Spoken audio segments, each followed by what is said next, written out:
Let me just give you a quick brief before I introduce the speakers. COP27 is going to be hosted in Egypt in November. And naturally, there should be a clear African agenda. And cannot be more relevant than just transition for net zero for Africa. When we talk about just transition, we all know, global warming, climate change in general does not affect countries or communities or people in the same way. There is a huge inequality. When we talk about Africa, our contribution to the total buildup of the rise in temperature is minuscule. When you look at our share of the consequences of it, it's quite huge. So without much ado, let me introduce the speakers in the order that they're going to speak. The first one is Salim Fakir. Salim is the Chief Executive of the African Climate Foundation in South Africa. We have also Yusuf Nassif. He's the Director of the United Nations Climate Change UNFCCC Secretary in Germany. We also have Professor Jacqueline McGlade. She's a professor in information in international public policy and governance at the Strathmore University in Kenya. She's also professor of sustainable development and resilience, University College London. And we also have Rose Phillips. She's an executive director at the Gordon Institute of Business Science, GIBS, in South Africa. Each speaker will speak for about 15 minutes, and then we're going to open the floor for Q&A. And then in the very end, I'll pass it back to the speakers so they can give their recap remarks. So without much ado, Salim, please start. Thank you. I should say Assalamu alaikum to everybody in Egypt and elsewhere on the continent. Greetings. I suppose there are 2,000 ways of greeting in Africa. I don't know all of them. So just to thank you, Professor Al-Oni, for inviting me to just share a few insights, not only about the ACF, but also some of the work we're doing on energy transitions on the continent. I also have a great pleasure of meeting Jacqueline, who's from Strathmore. We've talked before, and also wonderful to meet Rose. We live 1,500 kilometers away from each other, but hopefully one day we will see each other. But let me start off by just sharing some notes on the African Climate Foundation, because it's very new. In fact, we started to set up the foundation 1st of April in 2020, actually, in the midst of the COVID epidemic. We are in a few weeks, next 2 weeks, we'll be 2 years old. We've had a very strong footprint in South Africa, particularly on work that we've been doing on energy transitions and the just transition in South Africa, and some really interesting work that is coming out of South Africa. And I think most people have heard about the just transition transaction, which was announced at COP27, which is the 8.5 billion deal. And that is ongoing work in South Africa. And there is also work in South Africa which is being coordinated by the Presidential Commission on Climate Change and on the just transition. And I will talk a little bit about that, because I think there's a fundamental shift from these two initiatives, which are actually on the pioneered in the continent. It's not only just inputs from South Africans, but many people from across the world that have helped to bring this together, are fundamentally shifting, in my view, the nature of climate change debates and how we interlink climate with economic development issues. And it's really, in my view, something to watch. We are not in the finality of the just transition work in South Africa. We still have a lot of work to be done. But I think the paradigm has fundamentally shifted. I would say that the fundamental shift in the paradigm is away from considering climate issue simply as an environmental issue, but largely around the intersection of what is a goal to achieve environmental objectives, but interlinking it with economic development, growth, and social justice, I would say, is what is beginning to evolve. And we should be proud as Africans that these are homegrown initiatives. They're not, as many people want to say, of many things, something cooked up in Sweden or London or Washington, but they've actually been cooked up here, now being presented to people in Washington, Sweden, and London to consider as part of a partnership in order to bring about what we think is the appropriate forms of investments using climate finance, but trying to locate it within a national context in a particular African country. And we as a foundation are very interested in also expanding this idea elsewhere on the continent, but to also look at this not just in terms of a national boundary, but also a cluster of countries, thinking about these kinds of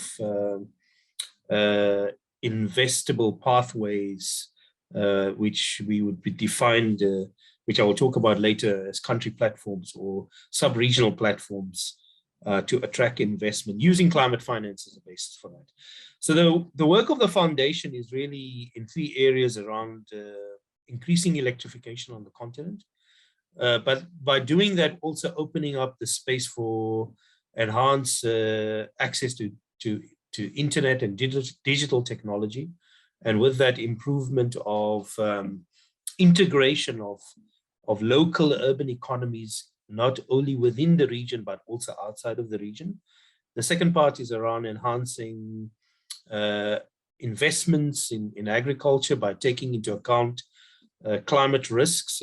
We are not only interested in climate risks from a point of view, which has usually been the case in Africa, that that there must be aid money given to victims of climate, but we are saying that we have to move away from this concept of an aid-supported paradigm to deal with climate change to more an investment support type of approach. So when we look at agriculture, we want to understand the risks.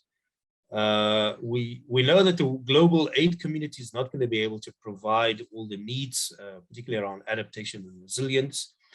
And actually, we ourselves within the African continent will have to be innovative, also draw on domestic resources and savings, including fiscal policy, to make the right investments in climate proofing, the most important export and sectors on the continent, and which are also vital for jobs intensity, both large-scale agribusinesses and small scale. And the other is we have to recognize that by 2050, the majority of Africa will have low carbon economies anyway, because we are in low carbon trajectory, but we will be highly urbanized. And that urban sector will be dynamic, full of entrepreneurial energy. It needs electrification, and it needs integration with the global economy through digital technology and access to all kinds of knowledge that helps the urban centers to become vibrant and dynamic economies. So our role as the African Climate Foundation is to connect climate and development as one nexus, not a separable part, not to talk about them as if they are worlds apart from each other. And we fundamentally want to change the narrative going into the conference of parties that's going to be held in Sharm el-Sheikh, right there at your doorstep, Professor Al-Oni. But bringing to the table a very strong African perspective on the climate development nexus. We want to infuse the Paris process away from a mundane language and discourse, which has become a sort of negotiator's cottage industry, very focused on words like mitigation, adaptation, which are often drummed down without any sense of meaning or any context, which in our context is the need for support our long-term economic growth and development. It has to be more in the direction of decarbonization, because we know that if the EU's carbon border tax adjustment mechanisms come in place, and so China and other major trading partners of Africa, if our carbon intensity of our African economies are too high, we are going to be excluded from these markets. So we have to decarbonize for strategic reasons, not just for climate reasons, and we have to be proactive about that. So we want to, as a foundation, really bring about a new vision of how we think about climate diplomacy, and how we interconnect the development components into that climate debate, which has not been really that vibrant and really interesting. And we hope that that as a build-up to COP27 and future work that we do, run up to the UAE COP, which will happen in 2028, that the African constituency provides completely different leadership and narrative on climate issues, which we would all agree is not there yet. So when we think of energy transitions, I want to share with you 3 elements that I think are crucial for how we should take up energy transitions. We do have lots of fossil fuels. We have to recognize that: gas, oil, coal, and so on. If the demand drops from the major trading partners, because mostly gas and oil is export driven, if they were to drop, they have implications for African economies, particularly those economies that are highly dependent on oil and gas exports, not only for export revenues, but also for the government budgets. So transitions have to be visualized as a way of lowering the dependency on fossil fuels, broadening the energy mix, and providing flexibility in the economies to be more responsive to an increasingly decarbonized world. And the reason we have to do that are for 3 reasons.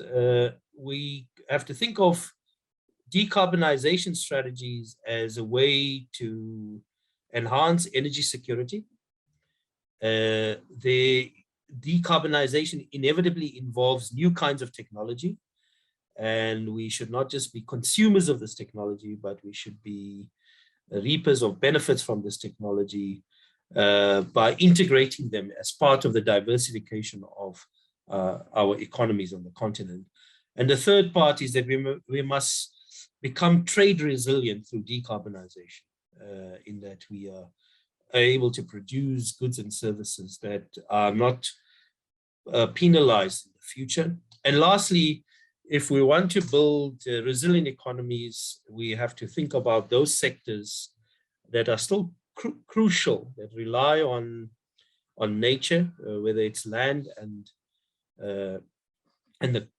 weather, that these sectors become more resilient to climate vulnerability through better investment in knowledge, production systems, and technology, and that we are able to enhance the exports from these sectors. So this is how we have a vision for energy transition. And the last part I would say is that we've got to, particularly in the urban sector, energy transitions are no more just about electrification, but they are vital for the vibrancy of the urban economies, which are going to be filled with many young, talented people beaming with ideas, but have nowhere to take these ideas because they need the resources. And one of the key resources would be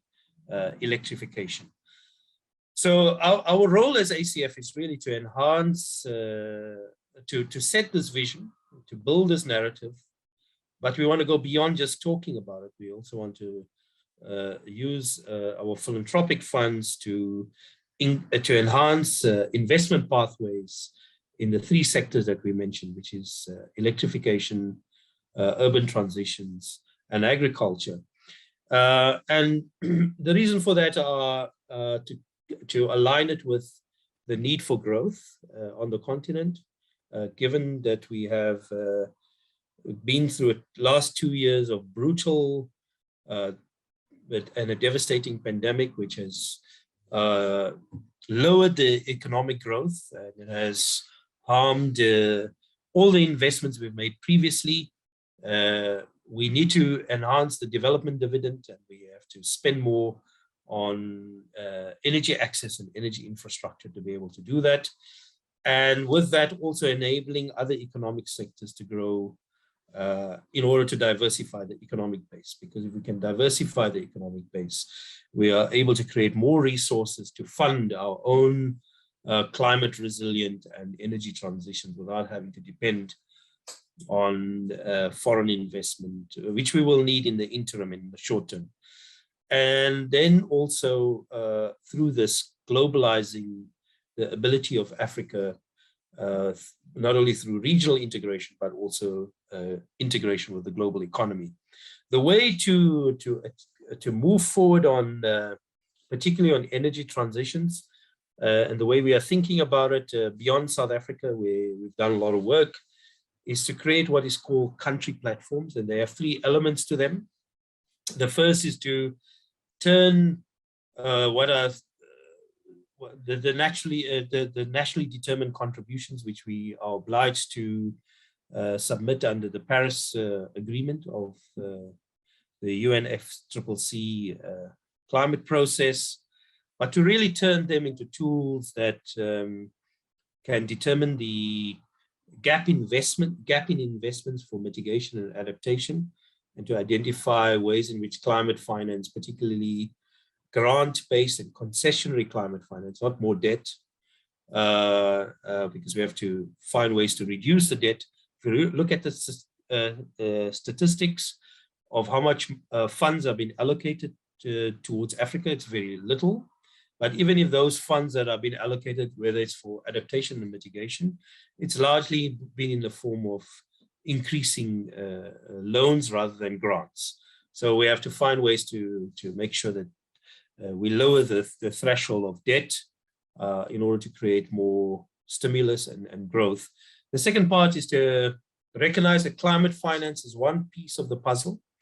We actually have to collectively figure out how to ensure that there are trillions needed in order to fund our long-term infrastructure over the next 3 to 4 decades, and even globally for energy transitions, that the small pots of funds, even 100 billion is a small pot of funds, is insufficient, that we have to actually shift the architecture of global finance, that it's more orientated towards green and climate objectives. That's really the way to go, and that includes both public and private finance. And the last part is that none of these energy transitions can happen without a broader social acceptance of them, because if you're shifting from coal, oil, and gas, you are displacing important elements of the current bedrock of some of the economies. And so one has to do this very carefully in a managed way, and that there is strong elements of social justice. And the South African government has set up the Presidential Commission to do exactly that, to set up a just transition framework and involve many stakeholders in the discussion and the process around that. None of these things are easy, but if we work collectively, not individually, just within specific countries, I am of the view that we as Africans can go very far in leading in this area. And we are already showing the way, and we should not be embarrassed about it. And we should be proud that there are many people, not just beyond South Africa, that are starting to take up these debates and these issues in a fundamentally different way than it was traditionally the case. So, Professor, only I wanted to leave you with that, and I'm sure I can say a lot more, but I would say leave it at that. Thanks. Thank you. Yusuf Nasif, please, it's your. Thank you very much, and I really appreciate Salim's presentation, because I think he covered some of what I would have wanted to say. He also ate 5 minutes out of mine, so I appreciate that too. But I come from the organization that actually organizes the COP. Egypt will host it, UNFCCC will organize it. I'm the director for adaptation and also special advisor for COP 27. And just for those who might be wondering, what is the COP? What's COP 27? What are all these acronyms and numbers? The Conference of the Parties is not an event. It is a body. It's the highest decision-making body in the climate change regime, and it meets in session. So this is the 27th session of the Conference of the Parties. There's no 27th conference. It's the 27th session of the one Conference of the Parties. It comes in 3 incarnations because we have 3 treaties. The United Nations Framework Convention on Climate Change, we have the Kyoto Protocol, now we have the Paris Agreement. So the Conference of the Parties to the Convention is one, but we have also Conference of the Parties serving as the meeting of the parties for the Kyoto Protocol, and the Conference of the Parties serving as the meeting of the parties to the Paris Agreement. And hence, the purpose of this session and every session of the Conference of the Parties is to advance international law in the area of the implementation of these treaties. And so talking about the negotiations, so there's like 3 parts of any COP session. One is the negotiations themselves, right at the center of them. Only parties negotiate, the governments representing their countries. There are accredited observers that are allowed to attend much of these negotiations, not all, but in the end, the decision-making is only for parties. And the parallel process then to these negotiations is something that consists of pavilions, side events, launching initiatives, things like that. That happens still in the same zone that that the parties are negotiating in. Now, there's a third part, which we call the green zone, which is more geared towards the domestic audience, and where there's a lot of expositions and events as well, easier to access, not really within the cordon of the UN, but more part of the host government purview. So this is like the 3 components there. Now, while the core is really the negotiating sessions, but there's ample opportunities for having launching of initiatives, of declarations, of events that support the negotiations in many different ways. And Salim mentioned the deal with South Africa, the 8.5 billion, which actually was partly a catalyst for having a provision on not the phase out, but the phase down of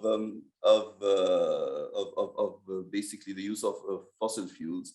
And this will hopefully be built on as we move forward. Now, Glasgow, COP26, I believe also was a turning point, an end of a chapter. So we had a period of operationalization of the Paris Agreement over the past 6 years, and there were a lot of pending issues, most prominently those that deal with the flexibility mechanisms, what we call Article 6 of the Paris Agreement, which enables cross-boundary cooperations to make greenhouse gas mitigation more efficient, and the transparency rules, basically. How will countries be reporting back on their pledges, their ambition, and their implementation? So that was concluded in Glasgow. And as you know, the Paris Agreement is a bit different from the Kyoto Protocol in that it does not include an enforcement compliance regime. It is a pledge and review type of agreement where countries voluntarily pledge their action towards helping the world achieve a warming limitation of 1.5 degrees or well below 2 degrees, as Article 2 of the agreement says. But there's no formula for burden sharing. So all the countries through their NDCs, through their nationally determined contribution, present their ambition, and then we calculate it and say, hey, this amounts to a 2.8 degree increase, for example, in warming. And they go back to the drawing board. 5 years later, there's new NDCs. And then we hope that we keep getting closer to the aspirational level. But it's still voluntary for each country. It's mandatory for the whole world collectively to reach that ambition. And we take stock of it every 5 years. So the first one will be 2023 in the UAE, with the provision that no country can backtrack. So every subsequent iteration of its pledge has to be better than the one before. So like I said, Glasgow finished that chapter of setting the rules, and now Egypt has this leeway to start a new chapter. And where will that lead us?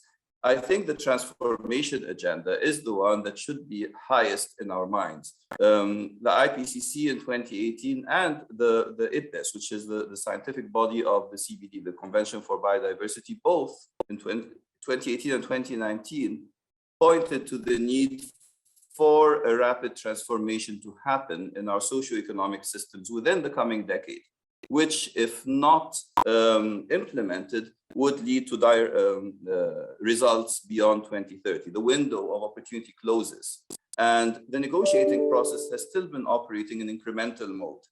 So we haven't really found a way to institute that transformation. And I think this will now, after we've freed our minds from the operational details, this becomes now big on the agenda as we move forward. What does the transformation mean? A rapid transformation obviously means also a lot of winners and a lot of losers, and that links to the context of just transition very clearly. So it is going to be really important as we move forward. Now, action on climate change is being scaled up. We've been doing climate action piecemeal over the past 2 or 3 decades. A project here, a project there. Much of it was supply driven, especially driven by the availability of support. As we scale up and as the financial resources become more predictable, I mean, we're supposed to have 100 billion per year through the whole pool of financial resources, both in terms of grants, concessional finance, and others. So as we scale up, what does that really mean? Is it just an arithmetic aggregation, or do you enter into new territories? For example, transboundary impacts become a bit more prominent. There's a lot of work being done on that by the Stockholm Environment Institute. You have the story of optimizing all your sources of support. What should be the purview of the national budget? What should come from the financial mechanism of the UNFCCC? What should come from other sources? What's best done through loans versus grants, etc.? What should be sufficiently incentivized through public-private partnerships? And third, in terms of scaling up, what then are the linkages with the other environmental priorities? We have a new biodiversity regime that will be adopted this year, the post-2020 framework, and we can't be looking at each of these in silos. In the end, I mean, we could look at climate change as its own problem, biodiversity as its own problem, ozone depletion as its own problem, but you could also see them all as symptoms of an underlying fundamental flaw in the way we've been doing business over the past 200 years since the Industrial Revolution. And we keep running after plugging these holes, the latest of which now is pandemics. What's next?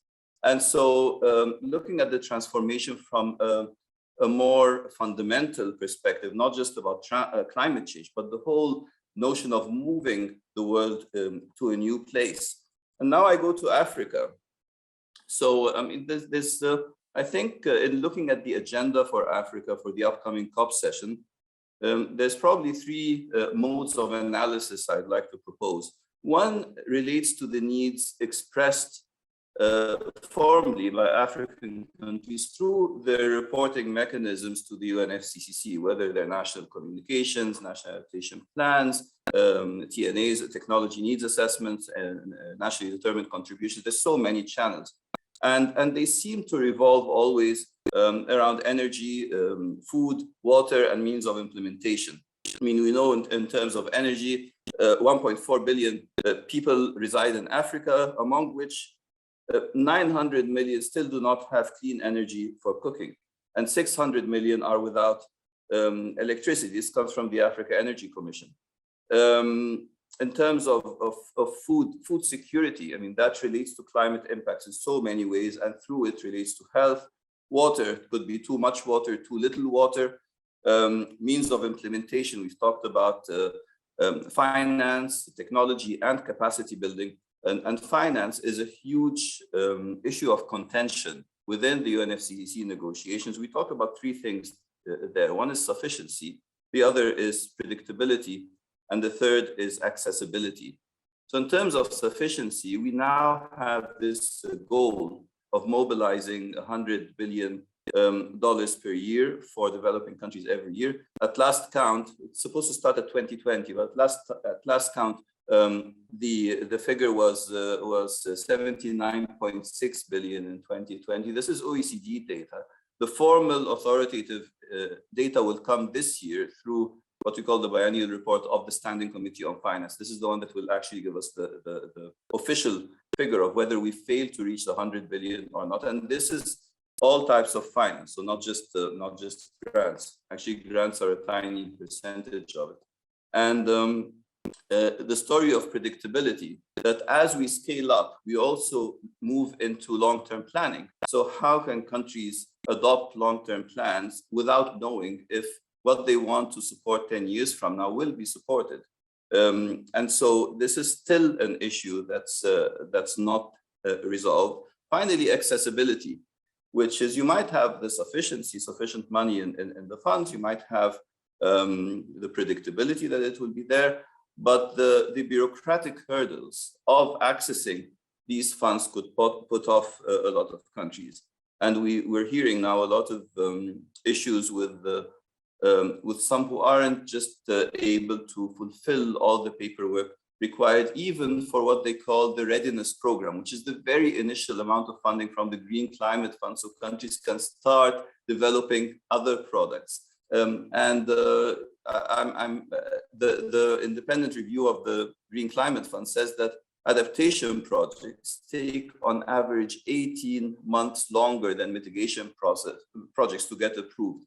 And that, of course, is particularly relevant to Africa, where adaptation is the overriding concern.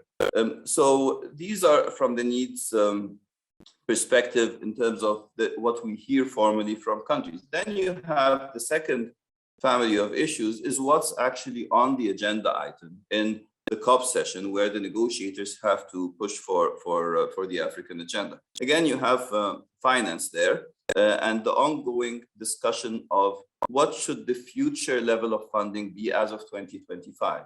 So from 2020 to 2025, there's supposed to be 100 billion a year. Post 25, there's a new level. We don't know what it is. I mean, there was a UNEP gap report produced, one of their reports focused on finance, and it said as of 2030 onwards, we need something in the range of 400 billion a year only for adaptation. And so that negotiation is going on. It should ideally conclude at COP28 end of next year. So we'll have a better idea of what finance will be. Then we have the adaptation and loss and damage agenda. Now, what's the loss and damage agenda? It's in the eye of the beholder. Some fear that loss and damage here means compensation, because initially the discourse was on that. Others reflect it as a failure of mitigation and adaptation, hence countries have to incur loss, and they're saying we'll pay for this. But in reality, I like to look at it as an optimization exercise, where our adaptation story looks mostly at disaster risk reduction and climate risk reduction, so preemptive action, planning, etc. But then you might incur post-impact losses that either could not have or should not have been reduced because of practicality or technical possibilities, etc. And so that's where the UN is a bit blind, the UNFCCC, is blind to post-impact support, even if it's attributable to climate change. So that loss and damage agenda is huge in the coming COP. Basically, if a country has done its homework and has done preemptive adaptation and planned, and still a hurricane happened and destroyed, who pays for rehabilitation? Does it remain subject to altruism and voluntary contributions? Or is there an international responsibility to help with early action and with medium-term and long-term action to get the community back on its feet again? So there is a dialogue that will start next June and will continue through the COP and the following year. It's called the Glasgow Dialogue, and it's on loss and damage finance. And we'll figure out how that will happen. Obviously, there are a lot of fears that this could be a gateway towards compensation and liability. But I'd rather look at it as a legitimate component of the continuum of support to countries in the face of climate impact. Now then, there's the ambition agenda, where there will be again a push, and the presidency of the COP will make sure that that's what happens. There will be a ministerial dialogue that will happen on ambition to make sure that what we talked about before, that voluntary pledge and review system, there's always a political push to ensure that countries continue to enhance their pledges as they move forward. And there's a lot of lobbying with countries to revise their NDC pledges, because right now the levels aren't great when we last counted. And so the ambition agenda and the transformation agenda go, I think, hand in hand. And there's no major distractions away from them in this COP session, this coming COP session, as there was before, where we had to finish, Article 6, we had to finish transparency and a million other things that were left over from the Madrid COP. Finally, there's also the notion of nuanced differentiation between different parts of Africa. We have been talking about Africa as one homogeneous group, but as you look at the agenda, I mean, there's certain groups within the continent that stand out. For example, you have 7 OPEC countries within Africa. So how will they look at that transition and the stranded assets? OPEC has calculated that in Africa, climate action could lead to a reduction of GDP by 8.5% by 2030. But then again, IRENA, the International Renewable Energy Agency, calculated the opposite, that due to the climate transition, there would be an increase of GDP by 6.4% in Africa. So it depends on how you look at things and what type of criteria you choose, I suppose. There are a few countries with very large populations, so Nigeria, Ethiopia, Egypt, DRC, Democratic Republic of Congo, which have populations above 90 million and aspirational growth rates that then could lead them to become, if they develop through a fossil fuel developmental paradigm, could become massive sources of emissions in the future. So those need special consideration. How do we help these countries move towards further development in a way that does not necessarily bank on more fossil fuel dependency? Then you have countries with high per capita per capita income, Seychelles, Mauritius, Gabon, Equatorial Guinea, Botswana, South Africa, where their state of development and capacities are very different from those at the other end of the spectrum, like the LDCs. So the least developed countries, 33 out of the 46 least developed countries in the world are in Africa. And they need a very specific type of support, because to become an LDC, it means you have a poverty component, a low human development component, and a particular vulnerability to external shocks. And so there's a different story with that. And we have a special work stream to support least developed countries separately. So the Africa COP, Sharm el-Sheikh, must cater both to the commonalities across the continent and also the differences in ways that fosters support to all the different situations. So bringing everyone on board and linking that to the transformative agenda as we move forward. Now, I think we have a very strong component of civil society pressure ever since the science told us we have to transform rapidly. And I think the political process did not move in the same direction or at the same pace. And Fridays for Future, Extinction Rebellion, etc. We know there will be a very strong youth component in this coming COP session. And I think the government is actually promoting this because in Egypt there is this youth summit that happens periodically. And I think trying to plug in the youth, including through academia students, in defining what is that desirable world we want to transform to, and bringing that into the climate change debate through the formal negotiating process and through the parallel process to produce any types of partnerships, initiatives, declarations, etc., will be something that one would want to see in this coming COP session. Finally, there's one particularly new work stream that is that's going to start negotiation next June. We have a mid-year session always that's sort of preparatory for the COP session at the end of the year.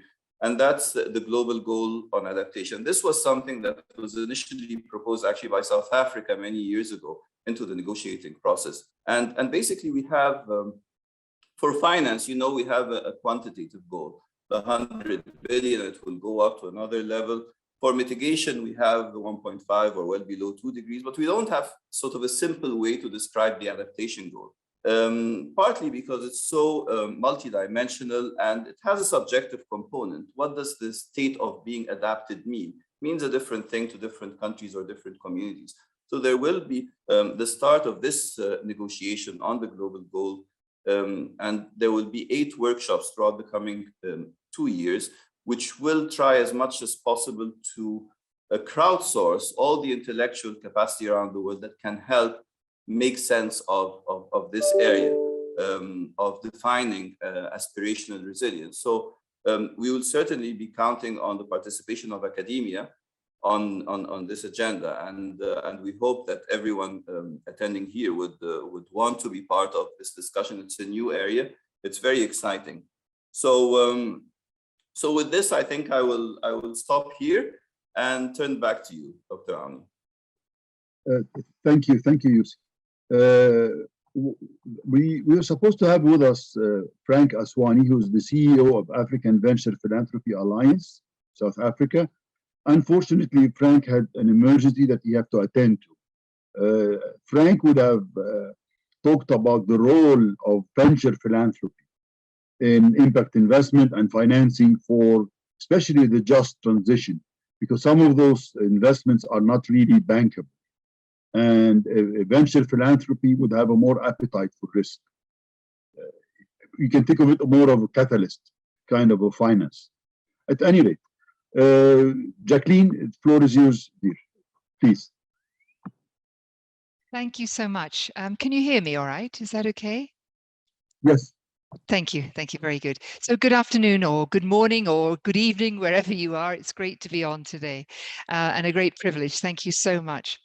So I was asked to talk about resilience, but I want to talk about resilience, feeding on what Yusuf has just spoken about, because there's in between mitigation and adaptation, there's a whole conversation about resilience. And I think that sitting on the African continent, there are so many ways in which resilience has been potentially overlooked when I think about local resilience, where we don't necessarily need to have vast fortunes to make populations and local communities more resilient. It's more about understanding how policies, knowledge, and I include in that traditional knowledge, can be used to best effect.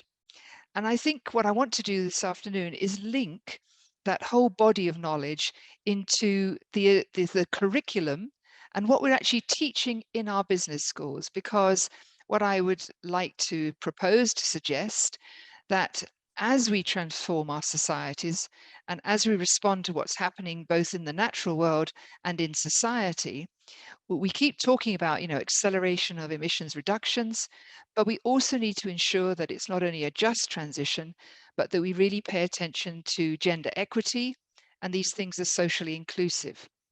So what that means very much for a lot of policymakers, those who go off to negotiate, those who are sort of sitting at home, government officials who are handed back the climate negotiations, for example, is that we do actually need a wholesale change in the kinds of skills and capabilities that many of our government officials have, but also the way in which businesses run and also civil society.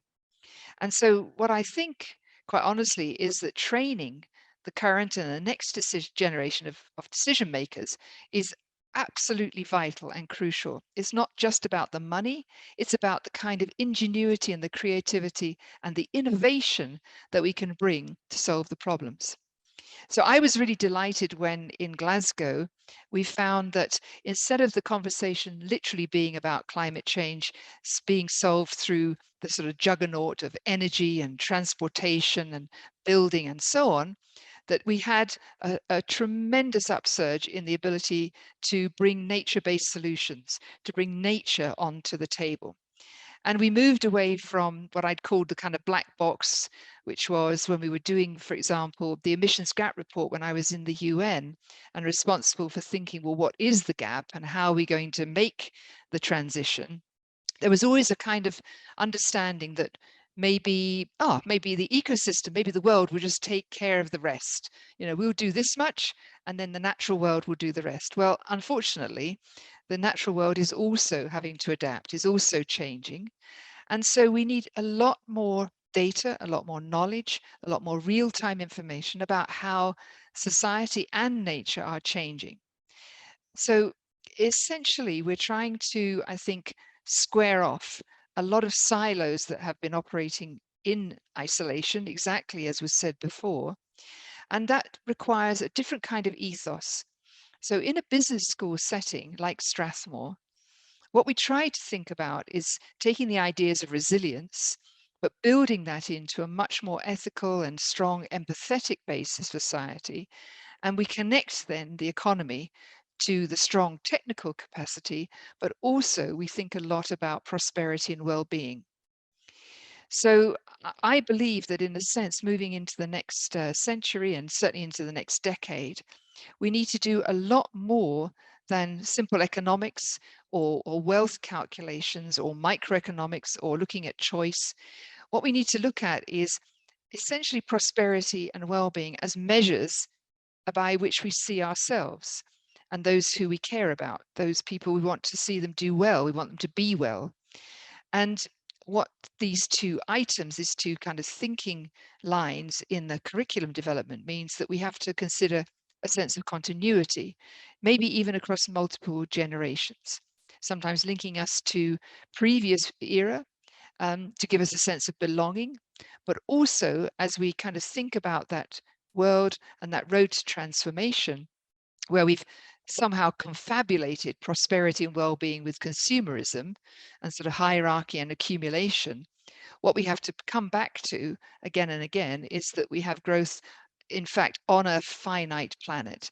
And that finite planet is what is going to make it more and more difficult these days to consider living beyond the limits, but also what is going to constrain our world. So I think in a sense, as I'm thinking of MBAs and different kinds of graduate programs, executive programs, where we teach people, we do research, we're not thinking about prosperity as just simply wealth plus well-being. To prosper is really to understand how we live our lives, the meaningfulness of our lives, the quality of our lives, the social capital, the resilience of our communities. And it's the sense of the individual and the collective meaning. It's about our hope for the future. Now, in Kenya, as an example, it is most likely that a young undergraduate who finishes his studies, his or her studies, will be facing a future where there is no job in the formal economy for them. 70% of our young people will probably end up in the informal economy. And so as a result, we're thinking about a just transition. Then we genuinely have to think about, well, what are the tenets of how we're going to consider and square the circle of having a lot of people who won't have jobs in the formal economy, but need to make a living, need to have a livelihood. And so the idea of the well-being economy which is really spreading mostly at the moment in smaller countries like Finland and Iceland and New Zealand and Wales and others.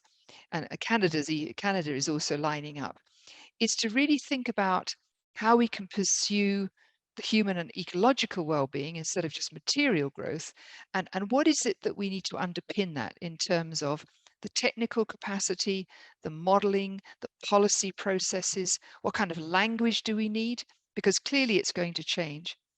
And I think the COVID pandemic has really brought together some of the kind of traditional and postmodern societies that we think about, and forced us, I believe, to think again about what we should be teaching in a modern MBA curriculum, in a modern business school.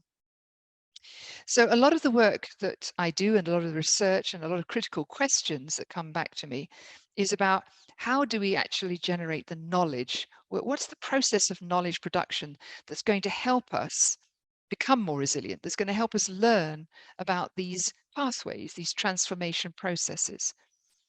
It's not in books. It's not necessarily only in academic research centres. Now, at Strathmore and in University College London, where I also work, what I think more and more is that transformative action around shared prosperity means that we've got to be a lot more transparent and a lot more accountable about the forms of knowledge that we're going to be bringing in.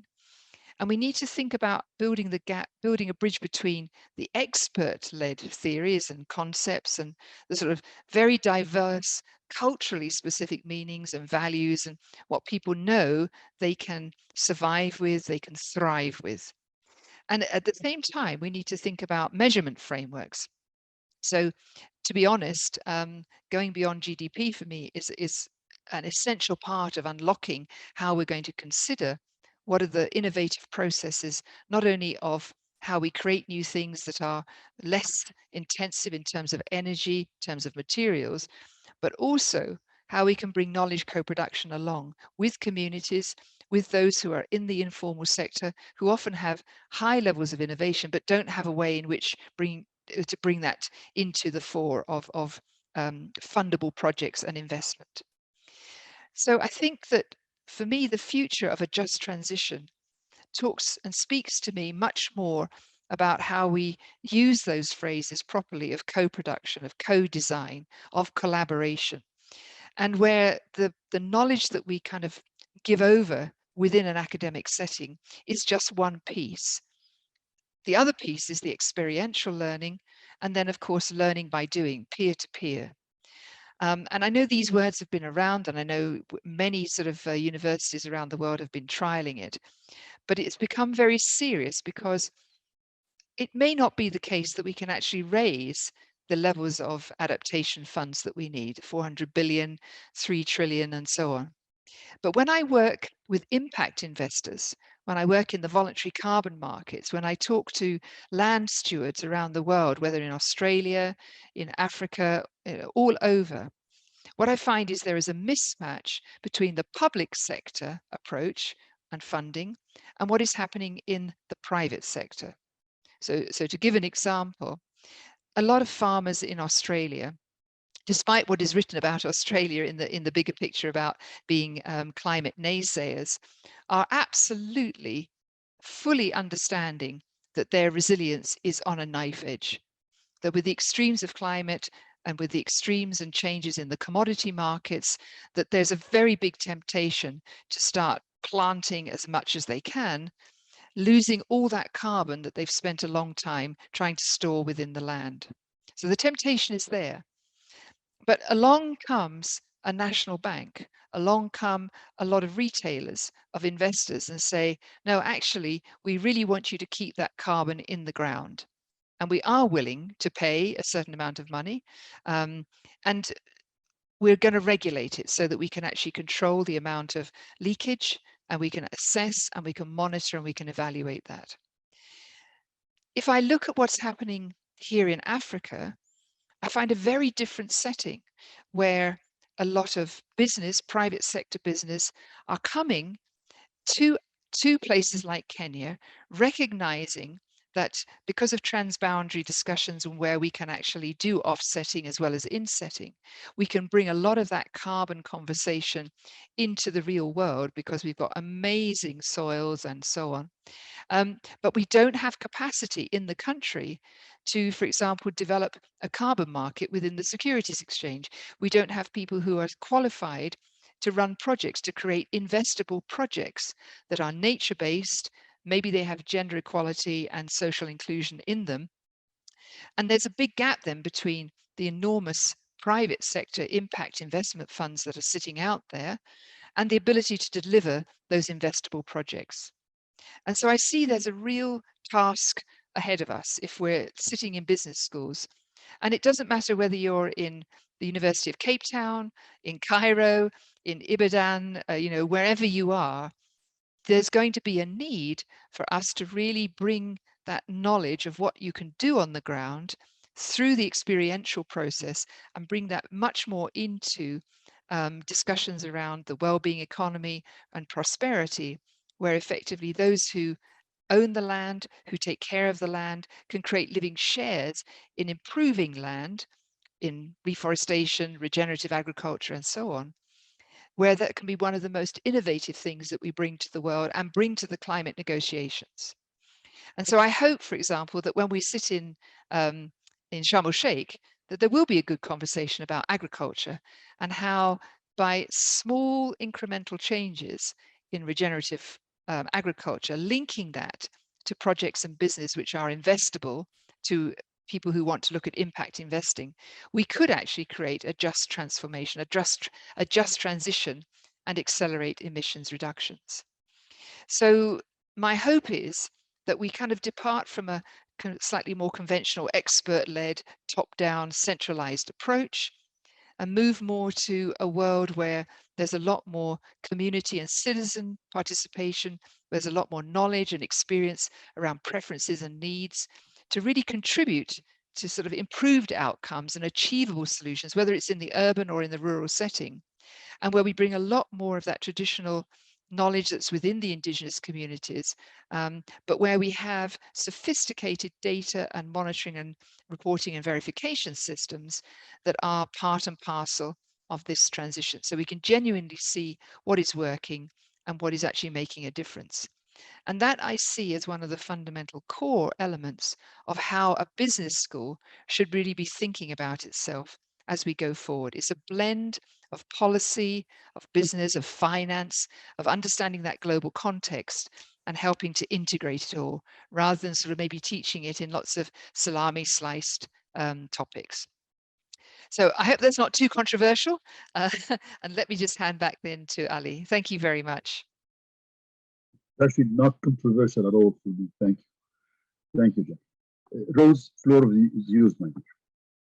Thank you very much. I'm also going to check in to make sure everyone can hear me. Thumbs up. Fantastic.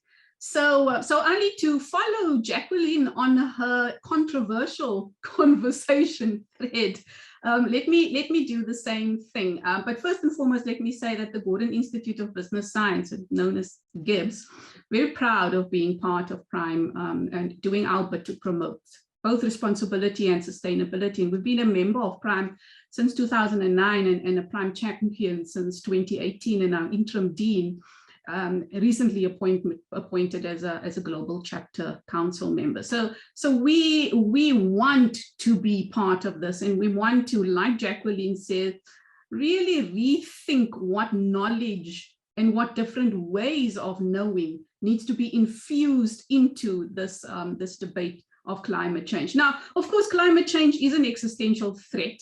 And we as the current living generations, to be honest, we're contributing to what I call, and here's my controversy, Jackie, the potential genocide of future generations. Potential genocide of future generations. Just let that sink in. As Greta Thunberg famously said, I want you to panic. And of course, the climate data tells the story. This is serious. There is reason to panic.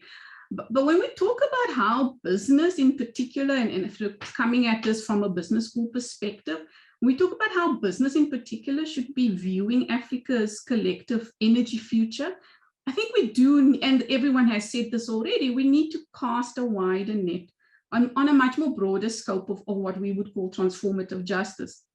And in the context of this, for me, sits a much larger problem statement, a just transition to what? And the what for me, and I think we have to be clear, because a just transition is a process, it's not an end in itself. The what is a transformed world. And it's actually what the Sustainable Development Goals preamble suggests as the outcome or end state of just transition movements across the world. Now, my area of expertise and the area I'm very, very fascinated by is the future of work, especially on our continent. And we've been putting climate against the right to decent work against each other for ages. Climate at the expense of work, and then work at the expense of climate, when in fact, for me, the actual culprit is economic growth on the basis of extraction and exploitation, benefiting a few at the expense of many.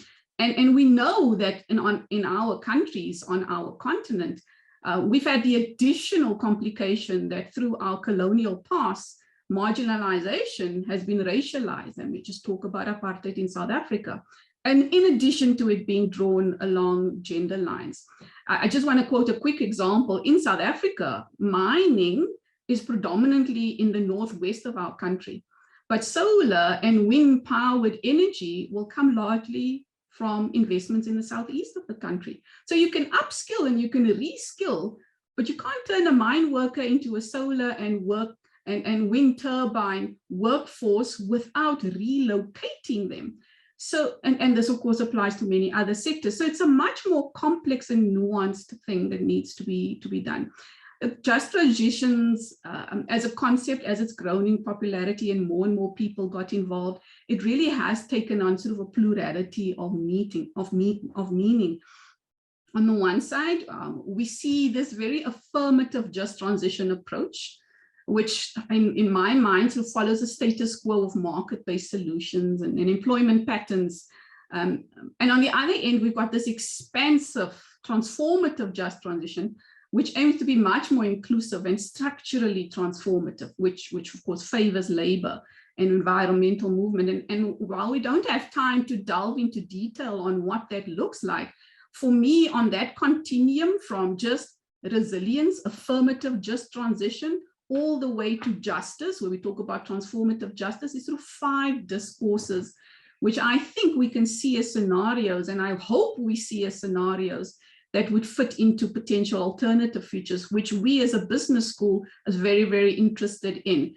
To solve the future, you have to solve now. We can all create the future. But what is that potential alternative future? Is it a status quo driven economic order remains kind of future? Or is it a complete reset, a restart from the beginning kind of future? Now, very, very quickly in the limited time I have, if you move from, in my mind, the resilience to justice, you can move through different phases of the kind of resilience based, and here I use it differently to what Jackie uses, resilience. But the resilience, purely being resilient, can be very reactionary, right? Responding to the crisis just as it is.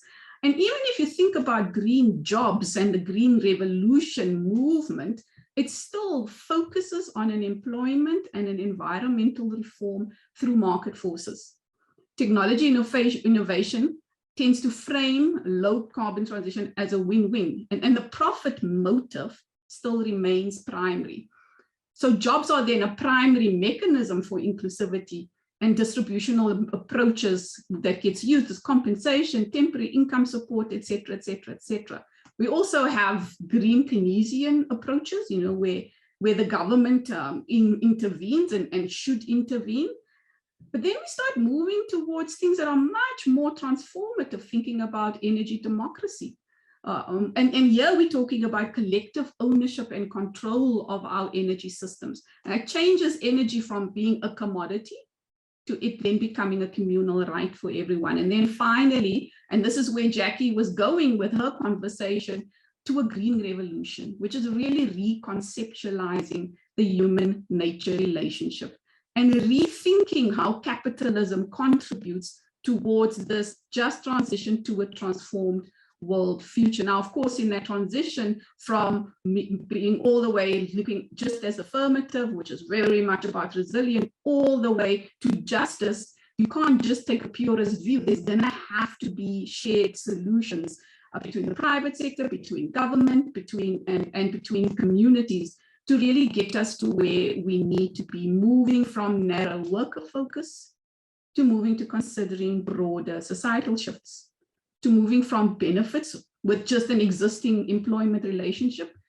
to really rethinking the employment relationship, to extractive growth kind of economies, to maybe post-growth regenerative kind of economies. And this is where agriculture can play such a big role.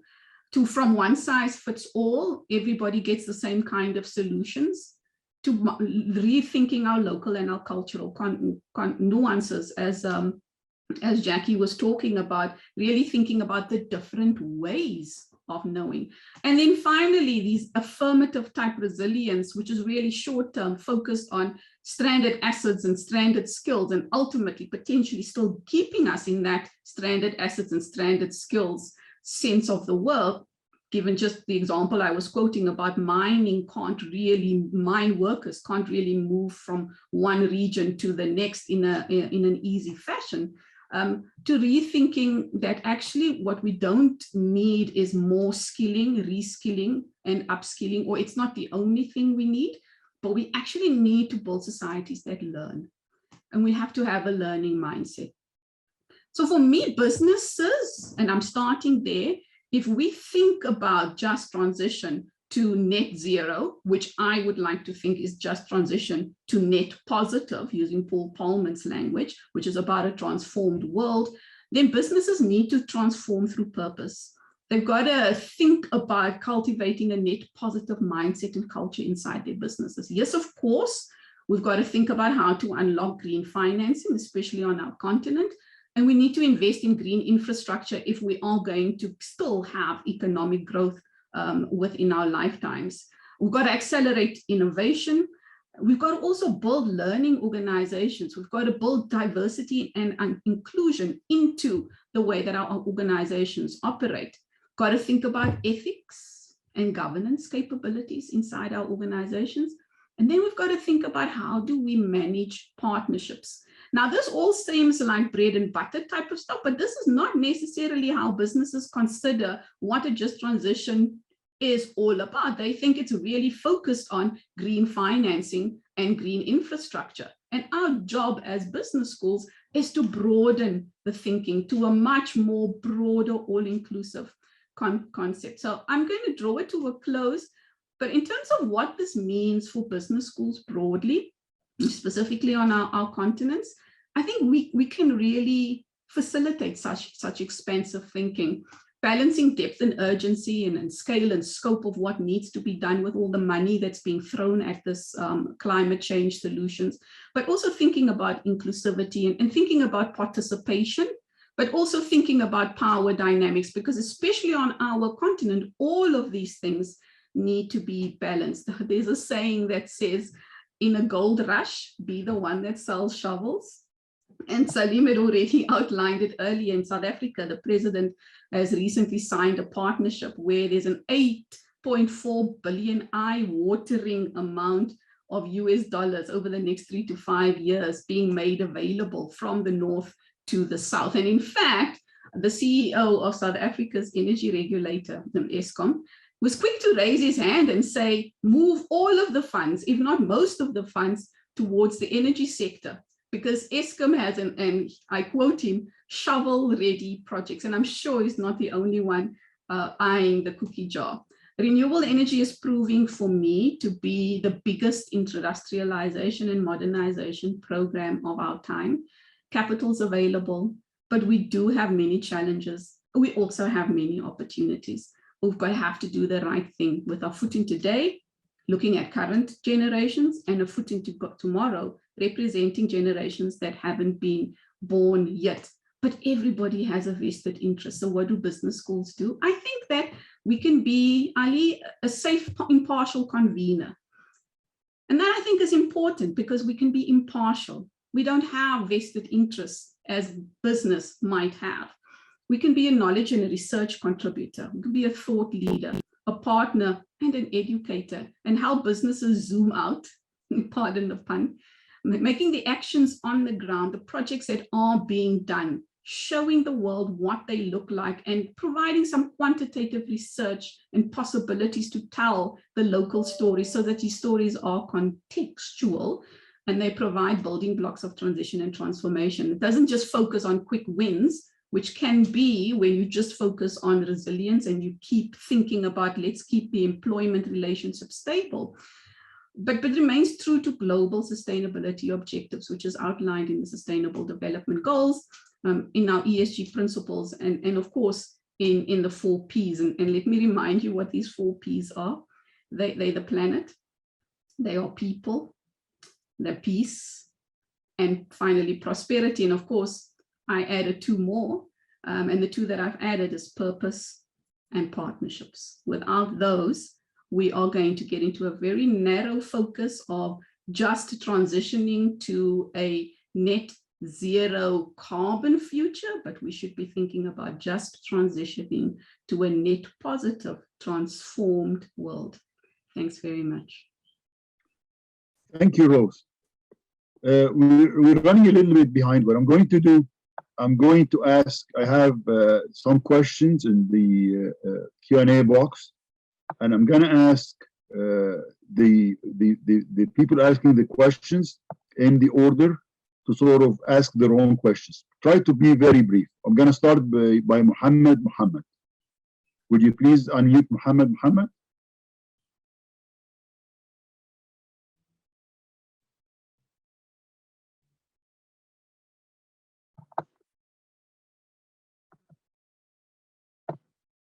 Floor is yours, Muhammad. Please ask your question. Yes, I am. Go ahead, please be brief.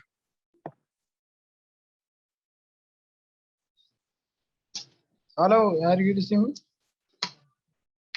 We can hear you. Go ahead. Okay, just I am asking about implementation of those who transfer of African. So we know that everything happens, and we are realize what is going on.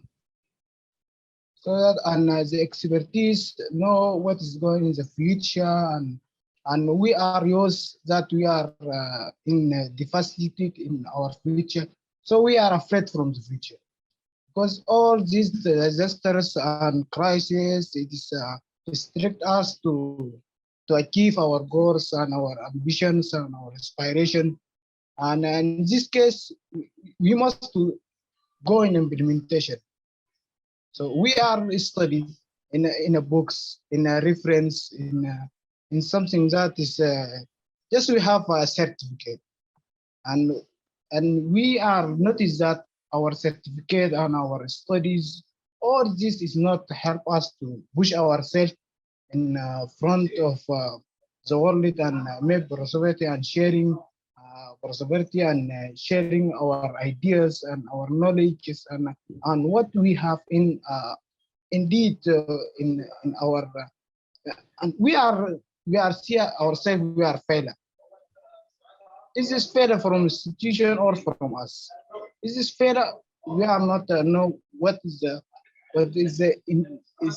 specific answer of our situations.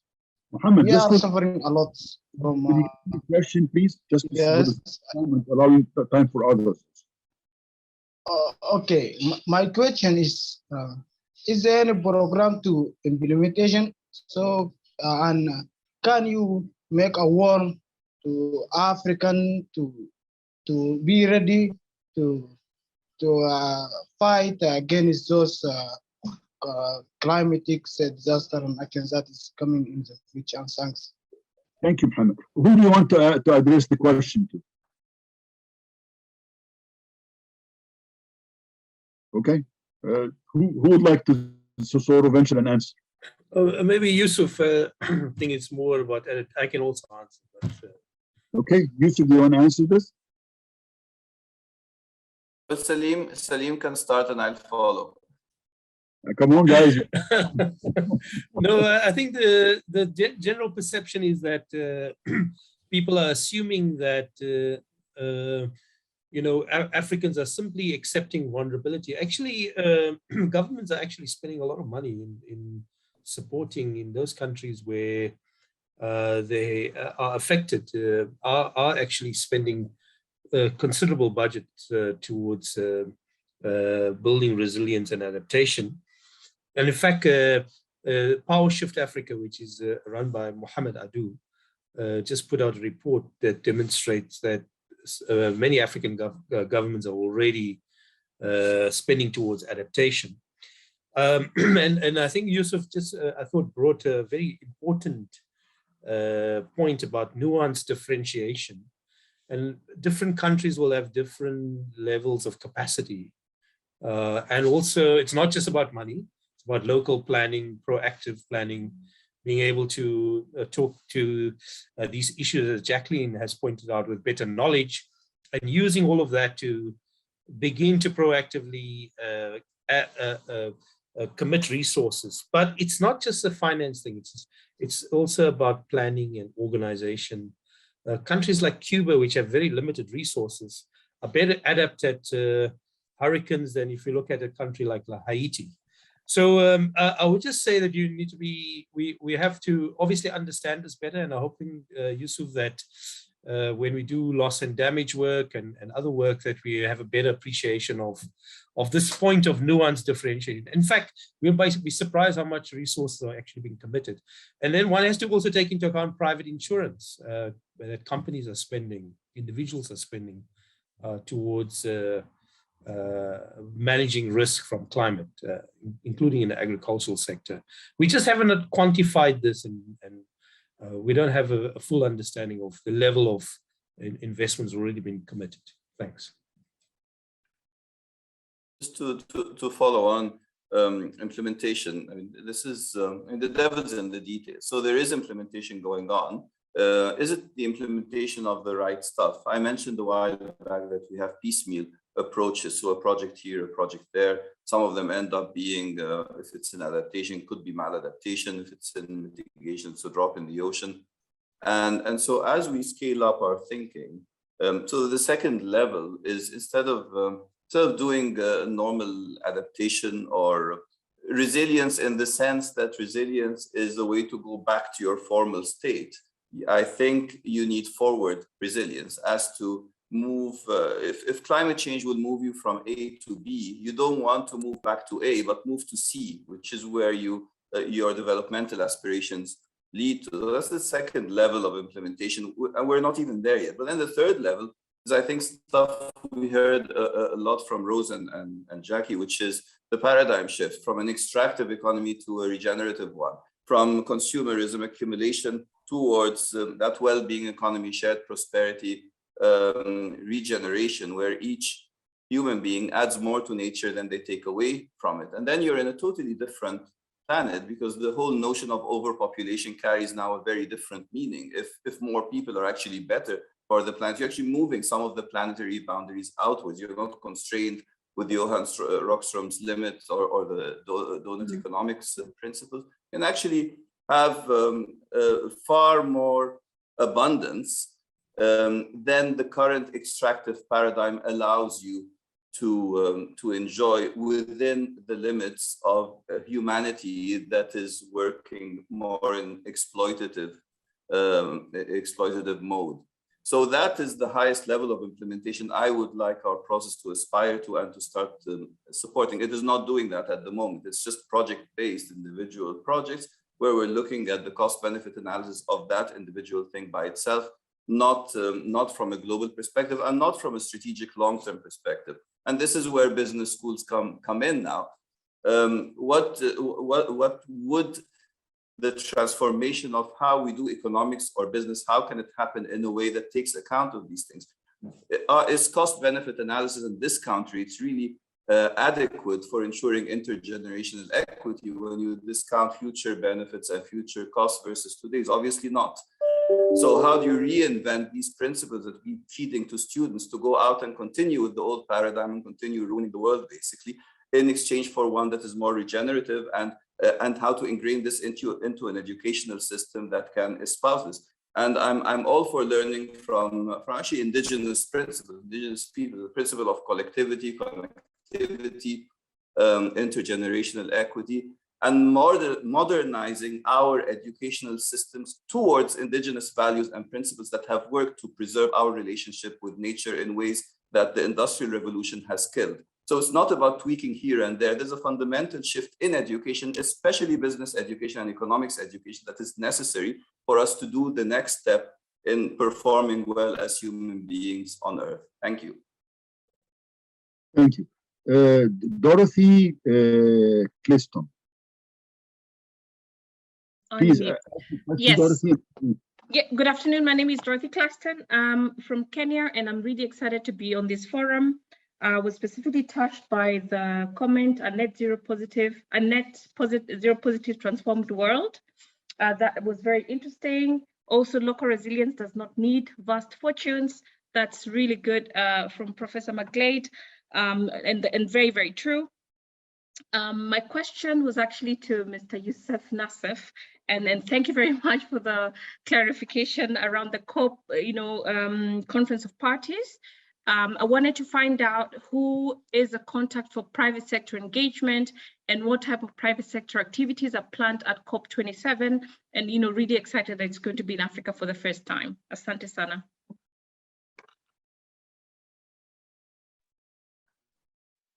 I can respond. The whole engagement of non-government entities is done by what we call the champions, the climate champions. So there's one from the UK, Nigel Topping, and now one from Egypt has been designated Mahmoud Mohideen. And within the work of the champions, there's, if you go to the UNFCCC website and look at something called the Race to Zero and Race to Resilience, this is the entry point for the private sector and the non-governmental community to participate in the activities that will be undertaken in this regard. It's part of what we call the Marrakesh Partnership, which was the launch of the work on non-state actors, basically to ensure that they become a force in enhancing national ambition that would then be translated into better pledges through the nationally determined contributions. Thank you. And are there contacts on the UNFCCC website, the two champions? Yes, there is a generic email there that receives all communication. Thank you. Ahmed Al-Mu'tasim Muhammad. Ahmed, please make your question brief and go ahead and address it to whoever you want.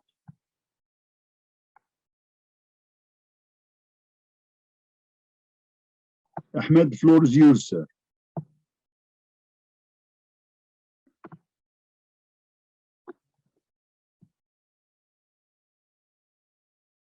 Hello, Ahmed. Could you help unmute him, please? Maybe he has a problem unmuting himself. Okay, we'll go to the next one. I guess, yes, I have a question from Mac Kirop.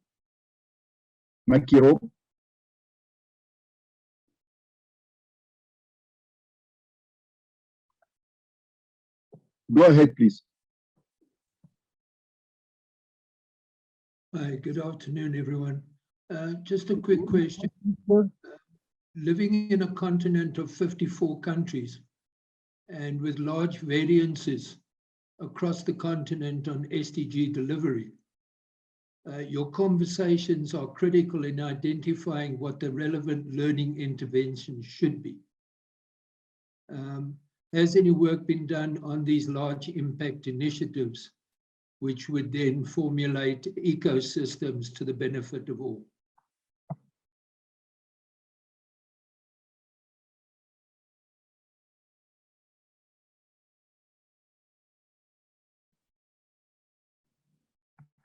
Who do you want to address this question to, sir? If I could, to Rose, please. Okay, sure. Rose, go ahead, please. Hi, Robert. So it's such a pleasure to see you on this this very important conversation. And for everybody's benefit, Rob, in his own capacity, does a lot of work really trying to understand how do we create just futures for generations still to come, and so that we are better ancestors. I think you latch onto a very important point, and very, very quickly, just to say that I think there's much more work that we as an African continent can do to not try and do this as separate African countries, but as a collective whole, because we are going to miss some of those nuances that come with trans-boundary and trans-country initiatives. For example, if we think about infrastructure, green infrastructure, there's no way that South Africa can focus on its green infrastructure agenda on its own without involving Egypt, without involving Nigeria, without involving Kenya and many of the other countries that make up our 54. Do we do enough? The answer is no. Can the African Union help us collaborate more? I think so. And I think it's going to take everybody, private sector, public sector, and academia, and then on the ground, civil society, to get us to that point. But how do we organize? I think that is the question. I think the United Nations is trying to help us do that in terms of providing us with a framework of being chapters. As long as we just don't make those chapters so localized that we end up losing the bigger picture across what Africa as an entire continent needs to think about, because we are so diverse. And I think if we get that right, Rob, then we can provide knowledge and information into the world community that allows them to see that there are diverse solutions here that takes us to a regenerative economy and away from purely still what the West introduced into our vocabulary as extractive economies. So are we doing enough? No. I think these chapters will help, and business schools for me can play a central role because they can be impartial facilitators. Thank you, Rose. It's very unfortunate. I mean, I think we could have gone for another half an hour or even an hour, but we have to wrap up. So what I'm going to do, I'm going to ask each one of you for a minute just to say his or her final comment. So please, Salim. Thank you. I just wanted to share my gratitude for being here, and also to say that we have a tremendous opportunity to really present very strong African voices on the continent on a range of issues. And I know Yusuf Nassef, you'll help us to make sure that our presence at the COP is very strong. And we look forward to the engagements with a variety of stakeholders and make Sharm el-Sheikh a truly African COP. So thank you very much. Thank you. Yusuf? Yeah, similarly, I'm very excited about what I've heard here, and I certainly would want to do whatever it takes to bring the voices that we've heard from you into the COP environment as we move, not just when we arrive to Sharm el-Sheikh, but in the lead up. Because I think some of the messages here, we need to start work on it immediately. I mean, understanding the leadership that can be provided by the continent in a time that we have this opening with the branding of this conference is a unique opportunity, and let's work on it. Thanks. Jacqueline? I'd like to echo what Yusuf said. I think it's a great opportunity, and it would be very good in the run-up that there was a sort of an open invitation, empowering a lot of voices to come in from Africa, because there are issues that perhaps don't get touched as much when we go to other places. I'm thinking about food and agriculture. I mean, there's some very, very important issues that we need to sort of push onto the table together with food security. So we're looking to you, Yusuf, to help us do that. All right. Thank you. Rose? It has a big task. Yeah, but he's got big shoulders, and Africa has big shoulders. I'd like to say, and I started off by talking about Greta Thunberg, and she said we should panic. And I'm going to say, I think that we should panic. We should panic as Africa, but for a different reason, because I think that we could still continue on a path of stranded assets, on a path of stranded skills, and on a path of a stranded economy, if we do not use the opportunity to completely rethink our energy economy, moving away from just transition, which is driven by market incentives and capital interests. There's a lot of money that's being thrown at us here, and we could focus on just keeping the status quo and focusing on our capital interests, to one where we can simultaneously, for me, introduce structural changes that takes us toward a much more inclusive economy and a transformed world. But I am worried that we are not doing enough, and I am worried that the African voice is not heard, and I am hopeful that at COP27 we change that. Okay, in the end, I really want to thank all the panelists. Been really a very enlightening discussion. I've learned a lot, and I'm sure the participants also learned a lot. And I thank you all for participation. And I'm sure we'll cross paths many times before Sharm el-Sheikh. Thank you all.